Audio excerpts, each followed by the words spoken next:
we are live. Welcome everyone. I'm here with our design buddies and our buddies at PMDojo and Vic, our speaker today. And I'll quickly open up with a couple of slides. So if y'all new to design buddies, hello, welcome. We're the buddy fam, we're the bunny buddies. I'm Grace. I founded Design Buddies. I kind of run it for fun on the side of a full-time job at EA, and I'm professionally, I'm a product/UX designer. And so Design Buddies is, our mission is to help designers level up in their design career. So we have a lot of events, resources like this. We actually have 44,000 members on Discord. We actually have not updated this slide for a while. That's okay. We hosted over 100 events for now. And y'all welcome to connect with us on any of our social media platforms, and I'll drop the links in the Zoom chat. Some quick house rules: events are recorded, but you can access all of our recordings on our YouTube channel. Feel free to engage in the chat. If our speaker, Vic, says something interesting or some of our buddies say something interesting, feel free to just vibe off each other in the chat.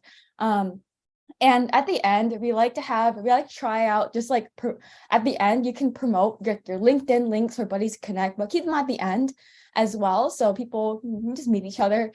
We also have some Q&A at the end following presentation. So after this, I'll be handed over to Bosky, and then Vic will do his presentation, and we'll do some Q&A and a group selfie after that as well. Y'all welcome to use any of our Zoom backgrounds too. I'll drop them in the chat. And if anything really resonates and vibes with y'all, feel free to share it on social media, tag us, go reshare it, and hop into Discord after this and just have fun, be respectful. And yeah, happy Friday, everyone. And with that, I'll hand it over to Bosky. Awesome. I don't think I'll be able to keep up with that energy because I haven't had my breakfast or my coffee this morning yet. But thank you, Grace. It's always nice to collaborate with you and the community. Are you able to hear me okay? Yeah? Yes? Okay. So give me 1 second while I just bring up my slides. So I'm Bosky. While the slides are loading up, I am the founder of PMDojo, and PMDojo is a really global learning community to help people in product. And when I say product, I mean UX design, product design, UX research, product management, software development, really kind of connect together, skill, reskill, upskill, and really access this huge pool of mentors and very senior product leaders, and find ways to help make that transition a lot smoother. And so I started PMDojo in 2019. Really had no idea that the pandemic was coming in a few months. But at the time, after being in the tech industry in design roles, as well as product management roles and executive roles, after almost 2 decades, I decided to take a step down and really pursue something that I was very, very passionate about, and a lot of frustration that had built over the years, just kind of seeing a lot of the broken things in the industry. And so in 2019, I left all of that. And thanks to my husband, who said, financially, we are going to be fine. Don't worry, pursue something that you really care about. And that's how PMDojo was born. We had lots of free resources in the beginning. We still have free resources right now, but then over time, it kind of really grew as a startup. It is still a completely bootstrapped solo founder, woman-led founder, but we're extremely supported by some amazing leaders across the company. So just a little bit, mission about PMDojo is to make product careers in tech more equal, more accessible, more diverse, and more inclusive. And that is something that is really important at PMDojo. We know that there is a chicken and egg problem in the tech industry. I'm sure everyone here has experienced it, or you've probably heard. And that is, you need experience to get the role, but then how do you ever get the role to build that experience, right? And it just kind of goes in the circular fashion. And something that I think a lot of people think is that this chicken and egg problem only happens right at the beginning of a career when you're trying to make that pivot happen. But in the course of 2 decades of being in the industry, I've seen this happen every single time you are going to be trying for a new role or a promotion, because there will always be someone who has more years of experience than you. And so I really wanted to solve this while also solving the lack of diversity in the tech industry and also helping people stand out, because that is something that's really needed. So very briefly, I know we have a very special partnership with Design Buddies. So Grace, if you can actually share the scholarship information as well. But just like Design Buddies, we run a lot of free community events. So if you're interested, feel free to subscribe on our website.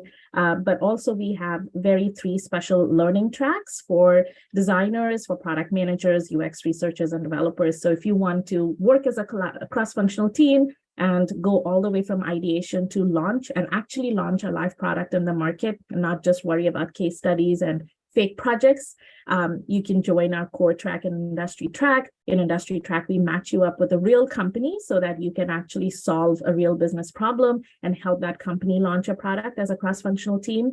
And both of them are 10 weeks program, and we have a special scholarship for Design Buddies. And then the light track is a really self-paced program, 6 weeks, where you're able to build a validated prototype with office hours and community access on a real user problem. And so it's really kind of interesting. I think we also had a recent success from Design Buddies. I think one of the Design Buddies had actually joined our industry track, and she ended up making a transition as a UX designer and also increasing her salary. So happy to answer any questions along the way. But over to you, and I'm really excited for the event today. Thank you so much, Grace and Vic, for doing this. Awesome, thank you. On to your presentation, Vic. And feel free to drop any questions in the chat. If anything comes up, we'll be keeping track of them too in the Zoom chat and on YouTube. And I'll make sure I have that open too. Oh, go ahead.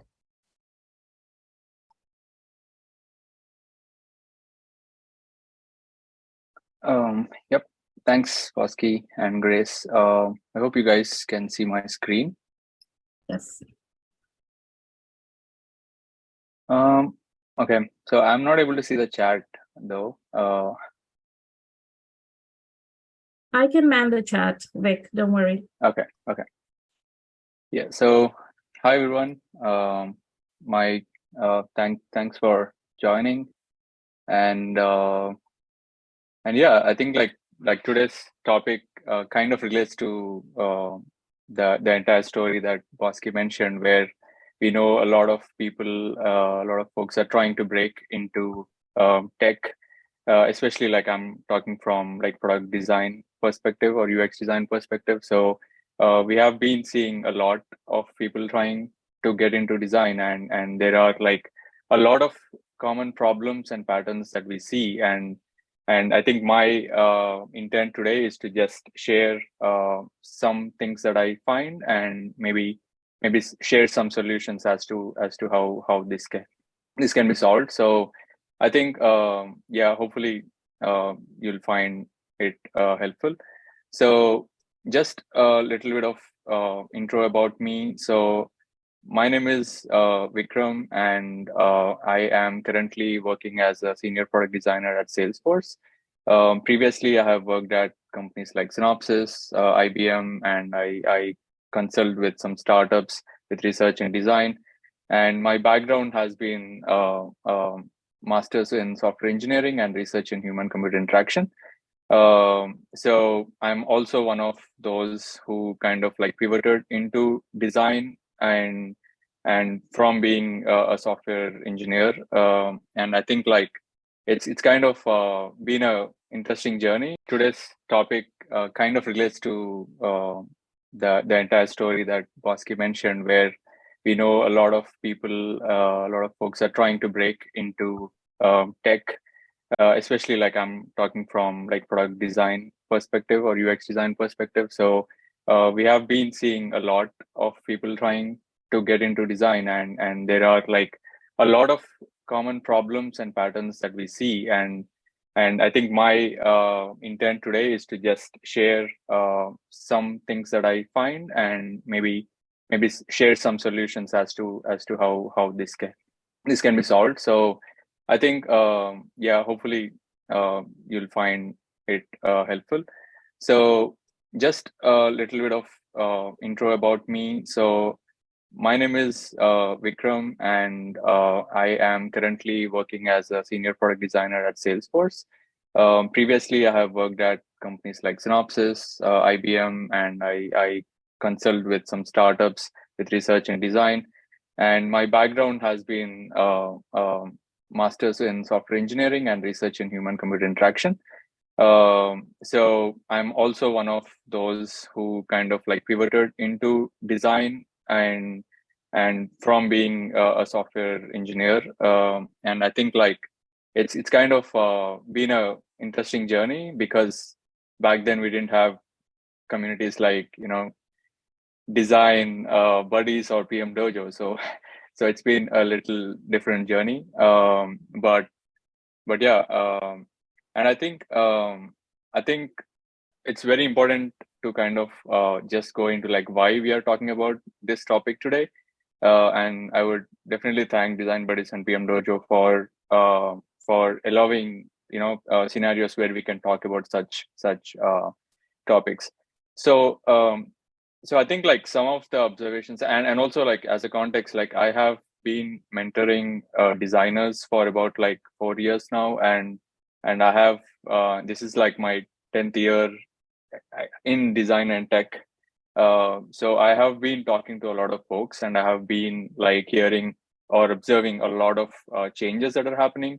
So and if I have to like concise the entire findings, I think the observations are like design as an industry is changing right now, and we have a lot of people trying to get into design. So the way interviews are conducted, the way design is perceived, everything is kind of changing today, and we need to adapt to the changes in order to be able to successfully break into the roles that we are interested in, and also like as you have seen, I've pretty much worked in enterprise design in the past and even currently. So it's very important to also know what exactly enterprise design is looking for. And when we say design in tech, it's more of like, there are a lot of companies that fall under tech, and it's again like divided into different categories. But it's very important to see what exactly we notice that is changing, as well as like I'll also quite share like what am I seeing in the portfolios when people ask for like a portfolio review, or some sort of changes that they're doing for different job interviews, and also some suggestions as to what can be fixed in different portfolios or the way we present ourselves as designers, so that we can improve our chances of getting successful at interviews. So so that's the context, and I think like there are a lot of common patterns that I see in portfolios when I'm talking to a lot of folks, and also as we are looking into different portfolios, I think there are like very common things that I would like to point out, which could probably help, and also like I'll get into the direction of like how do we find different patterns. So I think the most common pattern that I quite observe is like website redesigns as part of the design portfolios, and it is very important to kind of see what exactly is the company that we are applying to, and what exactly is the product that we will be working for. If let's say your interview is successful or you get that role that you're interviewing for, and it's not like redesigns are bad, but I think it's contextually very important to understand how a redesign would help your portfolio as a designer when you're interviewing for a specific role. So one of the things is like a website redesign, and also a very common thing that I saw is a lot of people have a blend of both web and mobile projects in their portfolios.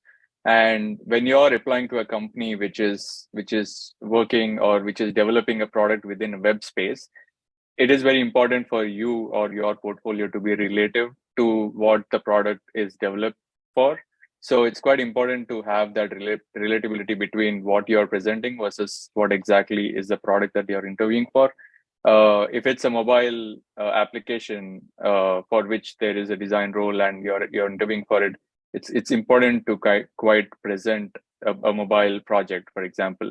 And a lot of times people come for like a review saying that, I've been applying a lot, but I haven't been getting a lot of good response from my interviews. And when you dig deeper, it's more like, if I ask like what companies are interviewing for, they say like Dropbox or any other like web-based products, but their portfolio only has like mobile projects. So I wouldn't say this is like a hard and fast rule, but it would definitely impact or help you to provide your perspective on a similar medium if you can present your designs in that fashion. So and considering like these as an important factors, it's also important to see that interview process is very relative. So we always see different factors and different metrics in different portfolios. And let's say there are like two designers, and you always compare as a hiring team or as a hiring manager, like different portfolios for these two designers, and the communication, presentation, storytelling, and everything. But I think one of the key things that we need to also look into is relatability to the products that we are applying for. uh, and I see that a lot are kind of missing from that perspective. So when I say relatability, it's like, if you, let's say, want to get into a specific company or a specific product, you need to work towards like creating how you would want to build your portfolio based on that product. So, and there's also like a lot of different sections of a design portfolio, right? Like there are like so many elements that would fall under a design project or a case study. And we also, it is important to figure out projects that can kind of span into like different parts of design process. So sometimes what happens is when you go back to the relatability concept, and when we know that the interview process is relative, a redesign versus like an interaction design project, there could be, and if the product that you're applying for is more towards like interaction design, there could be an advantage for a designer who is actually having a case study that has a lot of interaction design. So it is quite important to figure out what you're exactly applying for, and what patterns do you need to like have or solve in order to get into a specific role. And and in order to like find the right UX problems to solve, this is also quite important and very commonly noticeable thing, because I know as someone who is new into design, it is very tough to find the right UX problem.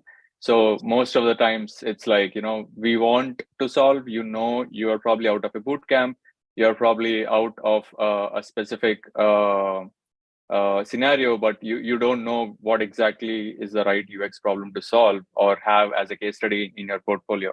So in order to find the right UX problems, you can do some sort of like a research and figure out what exactly is the common patterns or UX, to be very specific, that's happening in the products that you're applying for. So for example, I can show you how you can probably find different products of a specific company and see what the UX patterns are, which really can help you find the right patterns that you need to pick and choose and work on individually or with a group of other designers. Or even like, you can start working on these problems and share with someone, or like your mentor, or anyone that you know around in your circle, saying that, hey, I'm working on this, what do you think? Because I see you're working in this company, I would love to get your feedback on what the problem is and what's the solution like. So let's say, and I'm just giving Salesforce as an example, and this applies, and this can be used for any other product and company as well. I'll also show like a startup which has a product and how you can dig deeper to understand what the user experience is going to look like, so that you can find the right problems. So maybe we can switch to browser. So can you still see my screen? Yep. Okay. So let's say you want to look at what products Salesforce has, for example. So if you go to the website and if you click on products, you will find like a lot of different categories and sections of different products that are available for Salesforce. And this applies to any other company that's out there. And I work for MuleSoft, for example, and there are like multiple products within MuleSoft. So you can go into a specific product and you can kind of look into what are the different platforms or what are the different solutions a specific problem or a product is kind of providing. And in order to, let's say you're interested to apply for a role in Salesforce as a UX designer or a product designer, it's important to know what exactly will be the user experience, right? And there is no way we will know that 100% until you actually get into company. But you can do some exercise like this in order to find out what that looks like. So, for example, if you go into a specific platform under Salesforce and under MuleSoft, usually there are a lot of demos that are available to understand what the product looks like. And you can also find similar product demos on YouTube to understand how exactly this particular application works. So, for example, if you click on like a demo or something, you can definitely see that how the platform looks like and how exactly is the UX gonna be like. And you can quite identify similar patterns based on different screens or different things that you see in the demos or different products. So for example, this one, you can see it is like a marketplace with different applications, and that is like, for example, one good pattern to kind of like mark and understand that there is a scope if you kind of try to solve a problem for a marketplace within like an enterprise solution. It is kind of a very good way to like understand how the work is going to be, and also the teams will have like an relatability to your work.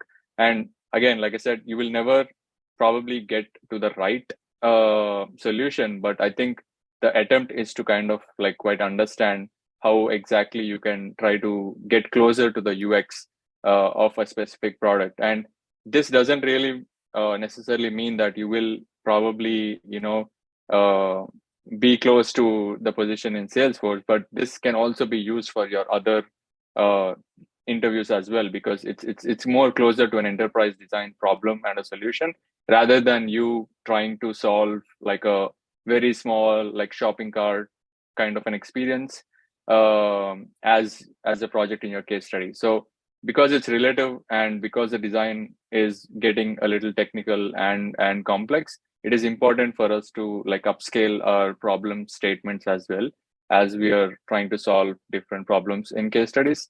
So similarly, like I just received an email this morning from a friend of mine for a specific role in a startup called Airplane, and in order to like understand what the work for you will be as a designer, I just created a profile for this particular company. I just signed up with my Gmail and I could log into the platform. So once you log into the platform, I think it's quite easier to understand what the patterns or what work you will do as a UX designer. So for example, you can, and these are like very common across like multiple platforms or different products that you see. Like, for example, if you go to a settings page, a settings is a very common section that every product has.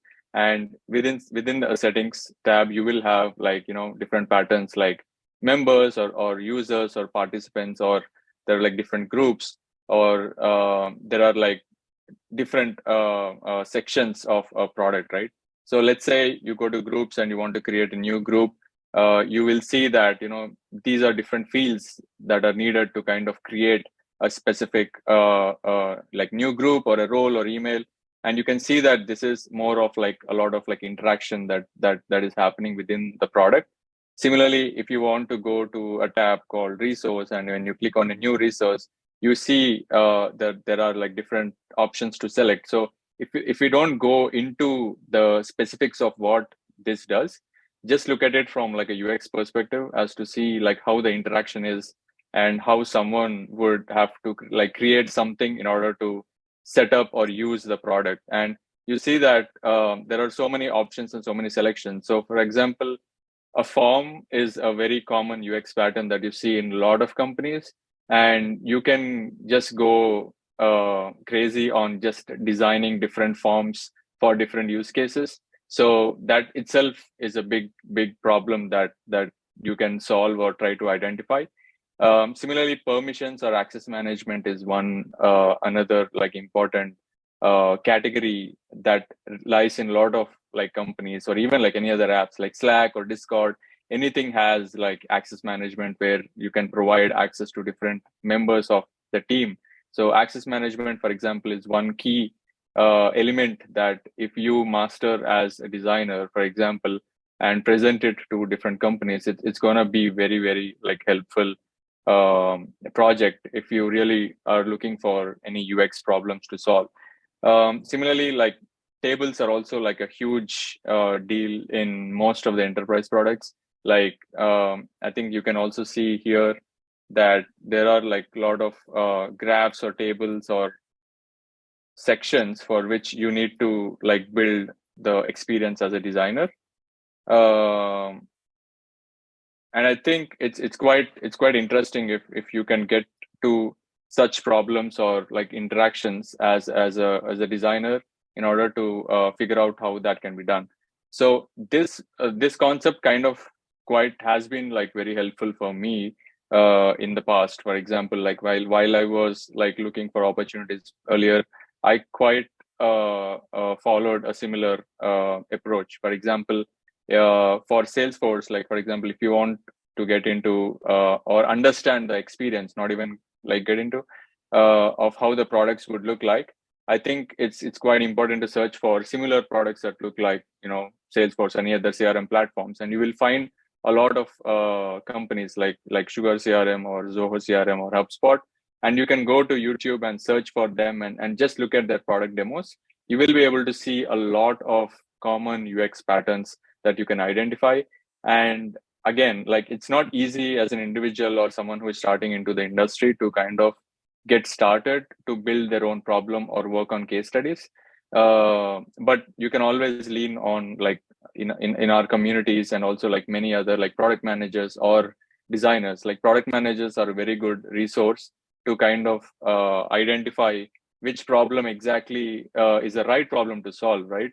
So as designers, we might not have the right judgment to kind of like pick a specific problem from a product, but you can say like, hey, I'm trying to build a solution for a CRM platform, and maybe you can like go find a product manager on LinkedIn or in like PMDojo or in like Design Buddies, and try to like reach out to people and say like, hey, I'm looking for a problem that I'm trying to solve within CRM platforms, and I'm trying to like understand what exactly will be a good use case to work on. And if you can present what you find from this sort of like research or an approach and show them common patterns, any product manager will be able to easily provide that sort of information to you so that you can work on it.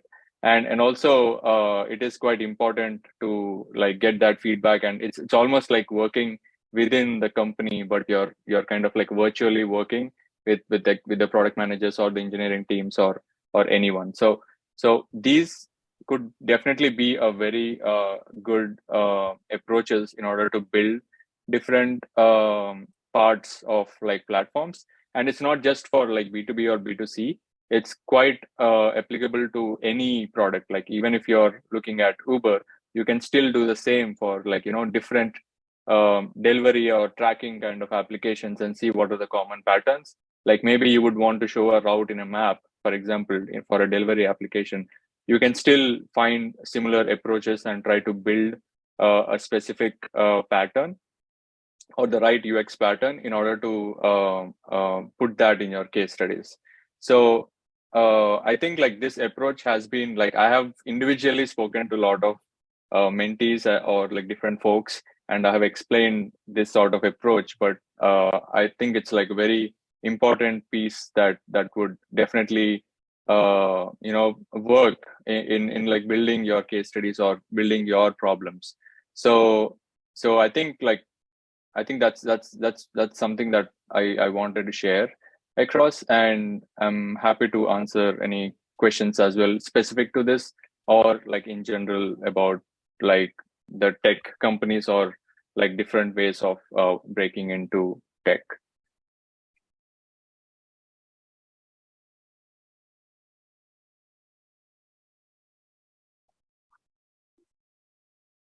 Thank you, Rick. I'm just taking a look at the chat. Give me 1 second. Yeah, same. I noticed some questions. I guess we can start in order. I have some in like our group chat. So our first question is, to create a UX case study, what is the first step we should take? So I know it could be really overwhelming with all the information and saving your design artifacts and stuff. I'm also taking questions from YouTube. Yeah. Yeah, I think like I said, whatever problem that we first find for a UX case study, I think that's the most important, and that's quite very important, because the problem that you're solving quite relates to the entire process. So if the earlier you get to the right problem, I think you will be able to build a solid case study in order to, you know, make it a very good one, because initially it will not probably have all the pieces. But I think before starting a case study, it's good to take a step back and think of what exactly am I solving as a designer uh, in this case study, and how impactful or helpful this is. So if you are able to clearly articulate or answer these questions before starting a case study, I think uh, you are on the right track. Yeah, think of the problem as like the thesis statement of your case study that you keep studying back into. And one thing that I personally like to do is like ask people and companies like, what is the biggest problem that you're facing right now, and think about how you would approach it. I think that's another way to stand out as an applicant and look at their competitors and everything as well. I'm going to take one from YouTube and kind of alternate back and forth. And this one's from Samantha, is, what will be the right mix of projects on a portfolio? I know like sometimes as a job seeker, people might be applying to all sorts of industries as well. Like, do you want to focus on like more mobile, web, research, interaction design, SaaS, fintech, games industry? Yeah, how would you recommend just like going about like your portfolio and like applying to a whole range of industries?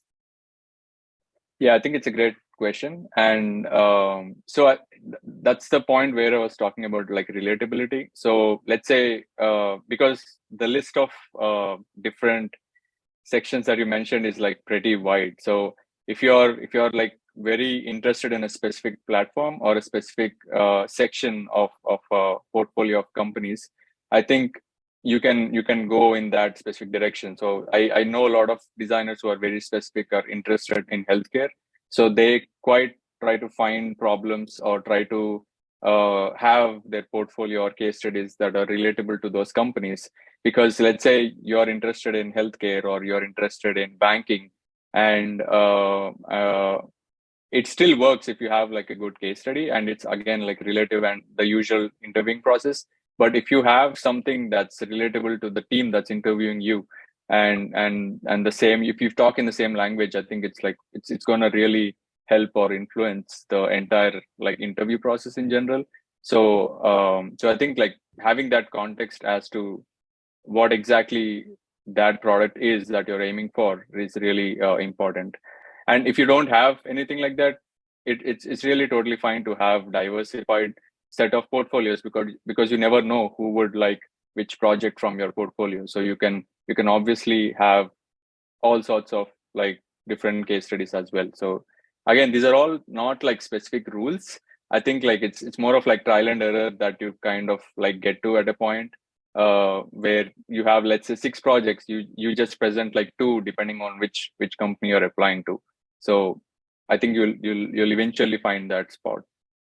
Yeah, you can also like ask your recruiter and hiring manager, like, which project do you think would be the strongest for me to show and prepare for my interview and stuff? Because they want you to get the job as well. So recruiter and hiring manager is friend, because they sometimes get a bonus if you get hired. So just a subtle tip. I shared a link on the chat. Like if anyone's looking for some examples of what kind of projects you can work on, I just shared a link out there that just shows examples of what some of our alumni actually solved and built. I think is something that I hear a lot of the times when I'm talking with designers is we get too fixated on choosing a very complex problem, or we get very fixated on what tools are we going to use to showcase our portfolio. And something that I just wanted to share here is that I think those things are for ourselves, right? Like it makes us feel good if you have a really fancy and really kind of nice, slick portfolio. But at the end of the day, I have seen portfolios of some amazing candidates that I've hired, and I've seen other hiring managers hire. They have been on Canva, they have been on Wix, they have been on Notion. So at the end of the day, I don't think the tool kind of matters or how complex the problem is.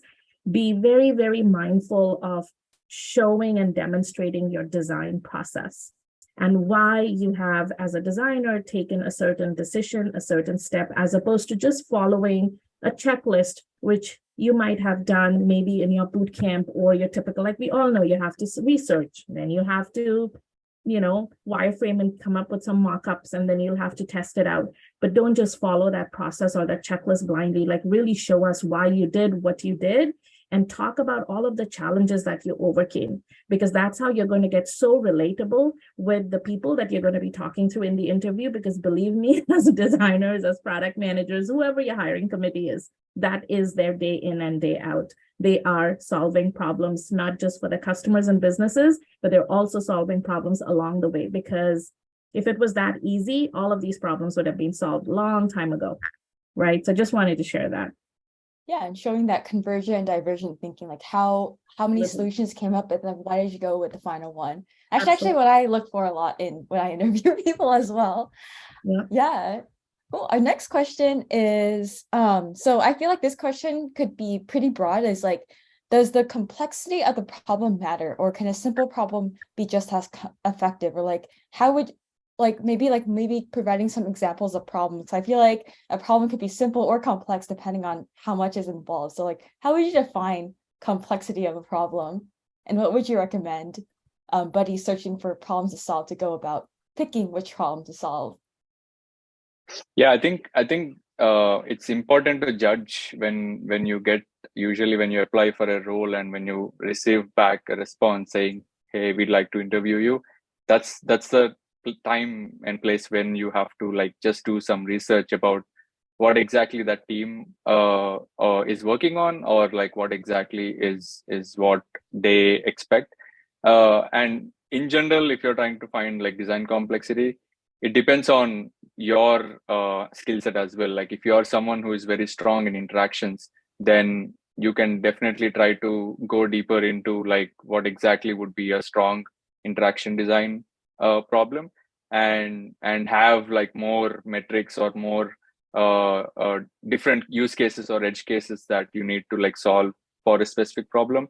And again, like you can kind of get to those as you're working, and it's always good to get feedback. So I would just throw your thoughts out anywhere in like any common communities or circles that you have, and ask out. Like usually the notion is that no one would want to share a work in progress project, because they would be like, this might probably not look good, or it's probably not like in a perfect shape. But it's good to share any or all thoughts that you have at an initial phase that you're working on, so that, because I know everyone are kind of like working in silos currently, so it is very tough to kind of know whether the project that you're working on is like complex or whether it's simple. So it's always good to get a lot of feedback.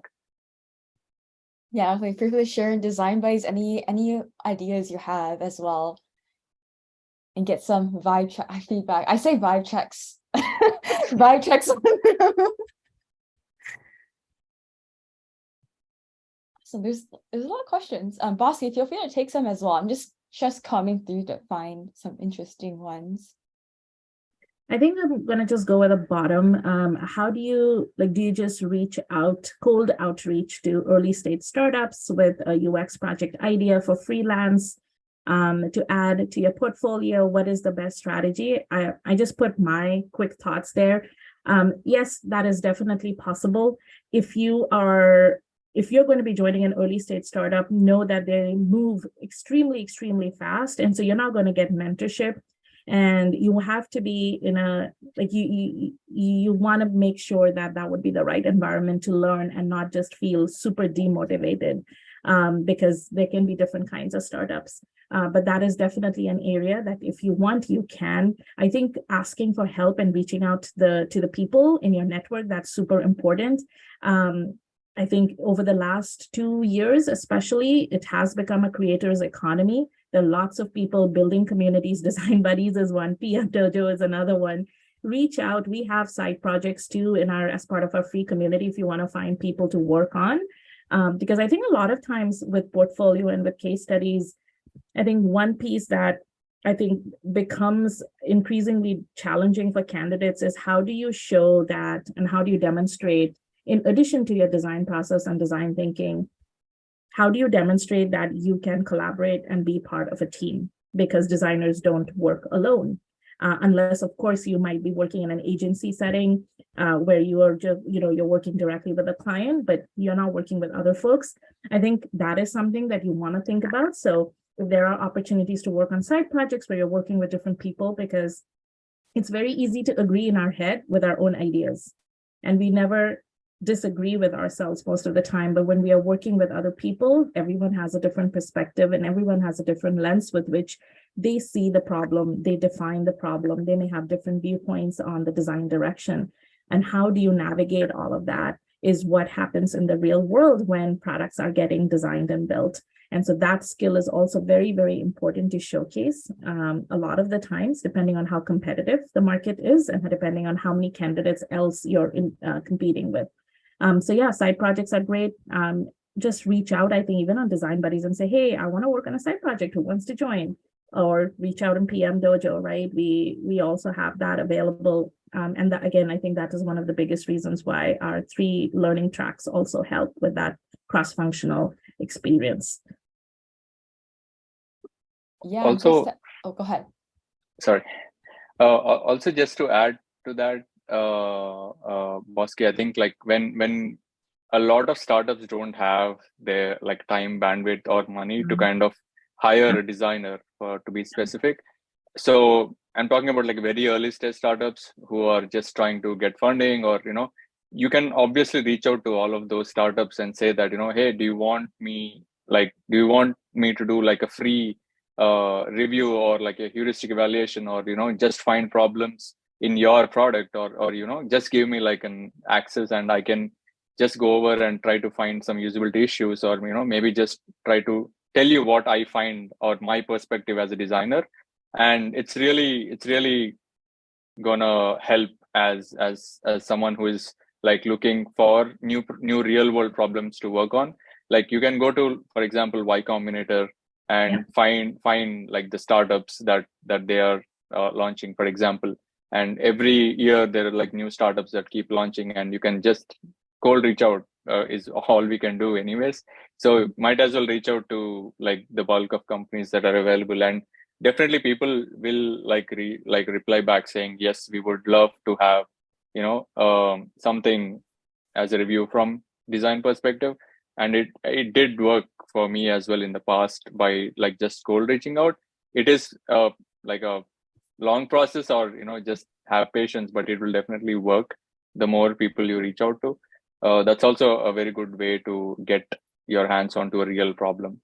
Absolutely. No, I 100% agree. It is extremely tough though, because people may not respond. And I think as long as we have that thick skin saying, okay, I think the way, as I've gotten a lot of gray hair, what I realized before, I would just get so hurt and so frustrated when I wouldn't hear back.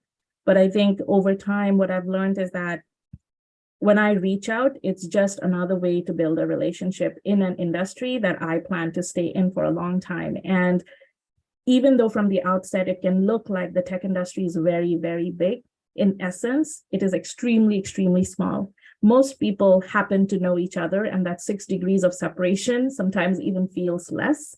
And so you never know who you reached out, what happens X months later. You may end up interviewing them. You may be interviewing with them for another opportunity, because people are moving across different companies. I'm also going to be sharing, I'm actually thinking of doing a redesign of PMDojo's website. So if anyone's looking for a project, feel free to reach out to me, and it would be a paid gig.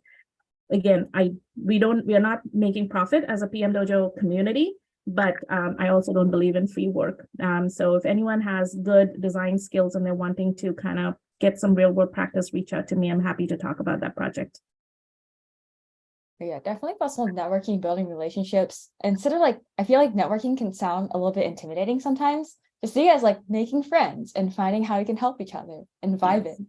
And Yeah, I've been using that word a absolutely. lot lately. Yeah.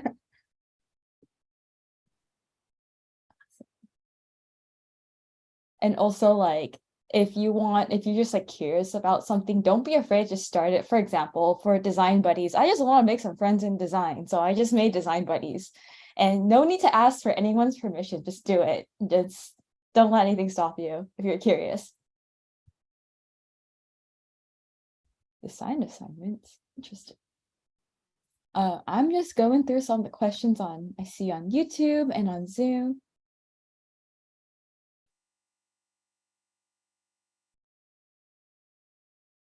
There is a question. Are you okay if I pick up a question? Yeah, go ahead. Yeah.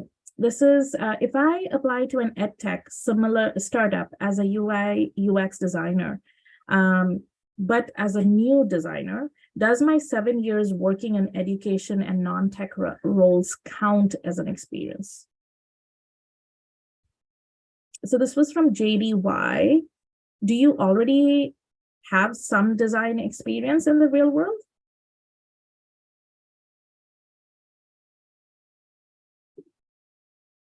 If you're still there. I could also make it so everyone can unmute themselves. There. Oh, they just finished their bootcamp in May, and interned in an edtech startup this summer. Vikram, do you want to take that? I can also share. Yeah, so I think like definitely the context and like the knowledge of the domain quite helps you designing the experiences. But but I don't think the number or like the metric of like 7 years or 5 years or 3 years of working in that domain would definitely count as like an experience, as a designer experience. So I think like I think it helps as a context rather than having the experience counting as designer. So you can definitely use that to kind of like go or like target specific edtech companies, saying that you quite understand the problem statement very well compared to someone coming from like a non edtech background. So it definitely can be used to influence your interviews, or just help them that you got a lot of context in that area.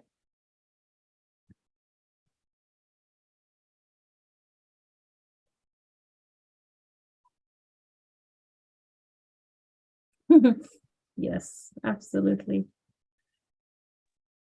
I actually got a job without experience as well.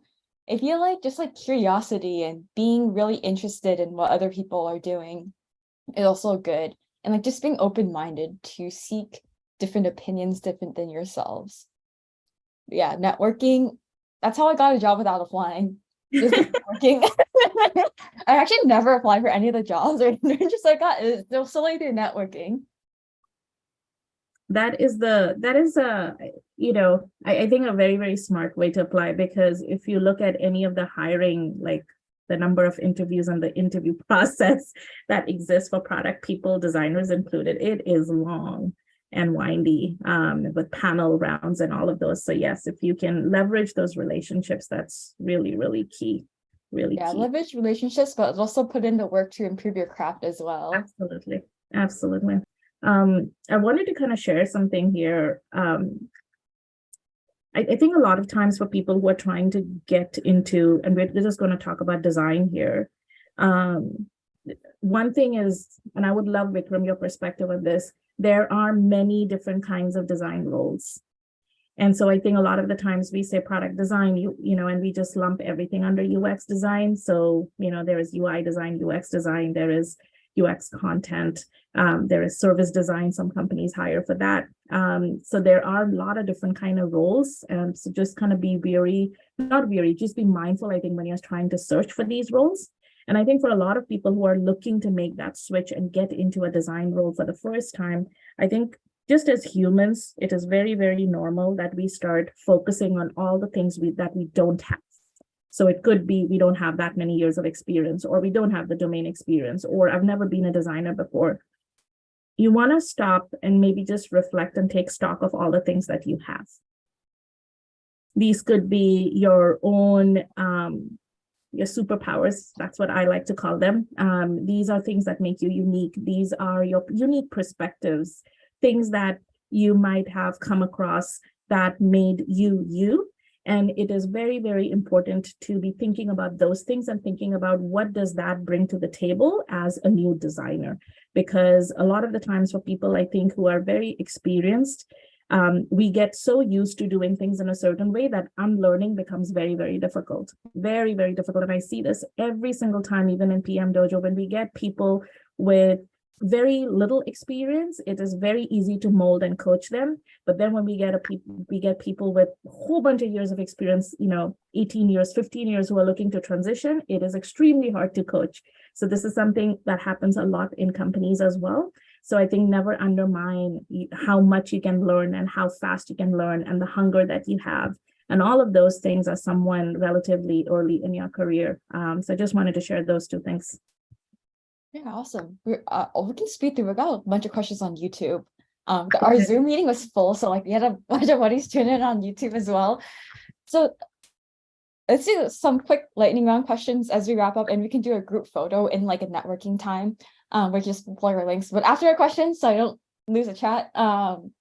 So there's a couple of things. Yes, the recording will be available after the meeting. Okay, so Harshani asks, I have knowledge about UX process and things, but I haven't had any experience from UX research because I come from an IT and engineer background. Now looking for UX research jobs, how do I mitigate the gap between UX research and engineering? So I was like, how would you, I guess that kind of like can group the questions together a little bit, is like, how would you gain like user research experience to validate the problem that you're trying to solve in your project?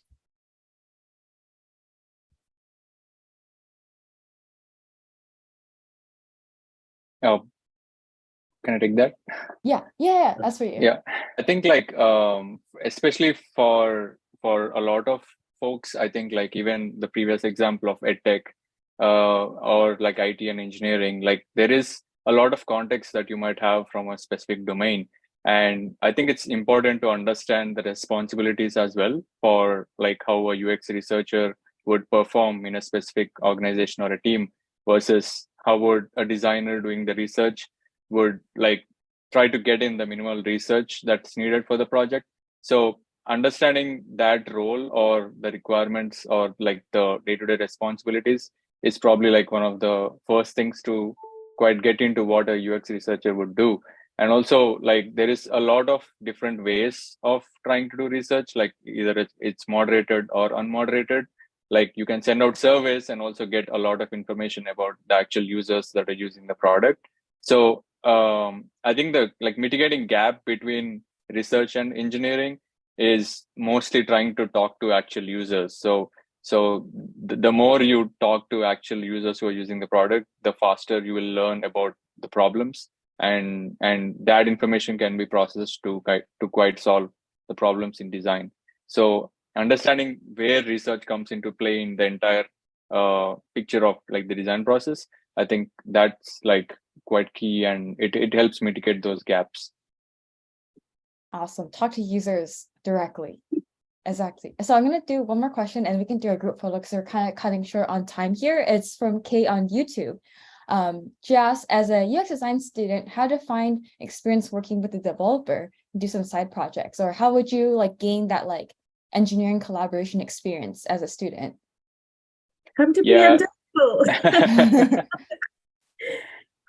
Go ahead, Vikram. Yeah, it's again like you either like reach out to like the engineers or developers in your circle, or like there are so many like threads or like channels even within like design buddies where you can like post out a question saying anyone with engineering experience, or you can even reach out to someone on LinkedIn to quite help your project, and I would say the faster you can reach out is by creating templates for yourself.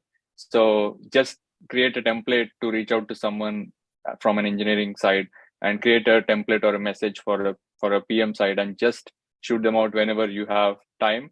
and definitely someone will respond, and you can quite work with them. And there are like many platforms where you can quite reach out to get that experience. It's not really easily available to kind of have that engineering experience as a designer, but yeah, like reach outs are the best.